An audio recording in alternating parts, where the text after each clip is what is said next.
అందరికీ నమస్కారం. రియల్ రాశి ఫలాలు ఛానల్ కి స్వాగతం. మకర రాశి వారికి జరిగే శుభాలు అశుభాలేంటో తెలుసుకుందాం. ఈ వీడియోని తప్పకుండా చివరి వరకు చూడండి. ఈ వీడియోని ఇంకా లైక్ చేయకపోతే వెంటనే లైక్ చేయండి.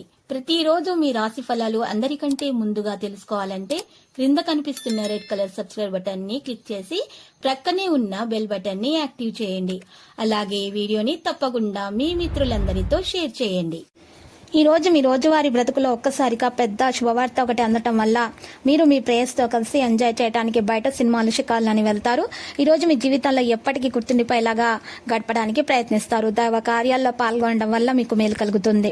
వృత్తి వ్యాపారాల్లో సంపాదన పెరుగుతుంది. వ్యక్తిగత సమస్యలు తగ్గుముఖం పడతాయి. కుటుంబ జీవితం సానుకూలంగా సామరస్యంగా సాగిపోతుంది. ఆరోగ్యం పర్వాలేదు అనిపిస్తుంది. కుటుంబ పెద్దల ఆరోగ్యం విషయంలో డాక్టర్లను సంప్రదించాల్సి వస్తుంది. ఉద్యోగాలలో శ్రమ ఒత్తిడి పెరుగుతుంది. అధికారులు ఎక్కువగా ఆధారపడతారు. సహోద్యోగుల నుంచి ఇబ్బందులు అయితే తలెత్తవచ్చు. ప్రయాణాలు వాయిదా వేయడం మంచిది. వ్యాపారాల్లో కొత్త ప్రణాళికలు అమలు చేస్తారు. నిరుద్యోగులకు మంచి అవకాశాలు అయితే వస్తాయి.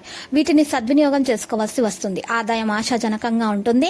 ఆధ్యాత్మిక చింతన పెరుగుతుంది. ఆలయాలు సందర్శిస్తారు. కుటుంబ జీవితం ప్రశాంతంగా సామరస్యంగా సాగిపోతుంది. ఇక ఉద్యోగంలో కొన్ని సానుకూల మార్పులు చోటు చేసుకుంటాయి. వృత్తి వ్యాపారాలు లాభసాటిగా ముందుకు సాగుతాయి.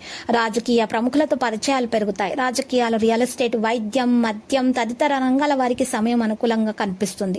అదనపు ఆదాయ ప్రయత్నాలు కూడా కలిసి వస్తాయి. విశ్రమం ఇక మిత్రుల నుంచి ఆశించినటువంటి సహాయం కూడా అందుతుంది. తలపెట్టిన పనులు సకాలంలో పూర్తి చేస్తారు. 1-2 కుటుంబ సమస్యలు కూడా పరిష్కారం అవుతాయి అనిపిస్తుంది. వృత్తి ఉద్యోగాల్లో అధికారుల నుంచి ప్రోత్సాహం అందుతుంది. ఉద్యోగ జీవితం ప్రశాంతంగా సాగిపోతుంది. ఆర్థిక లావాదేవీలు మంచి ఫలితాలను ఇస్తాయి. ఆరోగ్యంలో మెరుగుదల కనిపిస్తుంది. దైవ కార్యాల్లో పాల్గొంటారు. అనవసర పరిచయాలకు దూరంగా ఉండటం మంచిది. ఆశించిన శుభవార్తలు అందుకుంటారు. ఆదాయం నిలకడగా ఉంటుంది. కానీ అనవసర ఖర్చుల వల్ల ఇరకట పరిస్థితి అనేది ఏర్పడుతుంది. గృహ వాహన సౌకర్యాలకు సంబంధించిన పనులైతే చాలా వరకు పూర్తవుతాయి. ఇక లక్కీ సంఖ్య 24 మరియు లక్కీ కలర్ తుప్పు. ఇక నేటి పరిహారం మనం చూసినట్లయితే ఈరోజు 75 గ్రాముల యాలకులు, 75 గ్రాముల లవంగాలు ఇక తీసుకొని ఒక కొత్త ఎర్రటి మట్టి పాత్రను తీసుకొని దాంట్లో ఇవి వేసేసి ఇక పచ్చకర్పూరంతో చక్కగా ఈ యొక్క 75 గ్రాముల యాలకులను లవంగాలు మీరు లక్ష్మీ గణపతి మంత్రం అయినా సరే, మహా గణపతి మూల మంత్రం అయినా సరే స్తుతిస్తూ మీరు ఈ యొక్క యాలకులు లవంగాలను కాల్చాలి. కాల్చిన తర్వాత మొత్తం కాల్చినటువంటి నల్లటి పౌడర్ను ఇంటి ముందు గుమ్మానికి కుడివైపు నుండి ఎడం వైపుకు చిటికెడు పోస్తూ పోవాలి.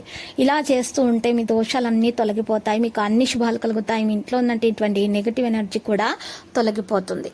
ప్రతిరోజు ఈ విధంగా రాశి ఫలాలు తెలుసుకోవడానికి వీడియోని తప్పకుండా లైక్ చేయండి. క్రింద కనిపిస్తున్న రెడ్ కలర్ సబ్స్క్రైబ్ బటన్ ని తప్పకుండా క్లిక్ చేయండి. లైక్ మరియు సబ్స్క్రైబ్ చేసిన వారికి ఈ రోజు ఏదో ఒక శుభవార్త వినాలని నేను దేవుణ్ణి ప్రార్థిస్తున్నాను. Thank you for watching this video.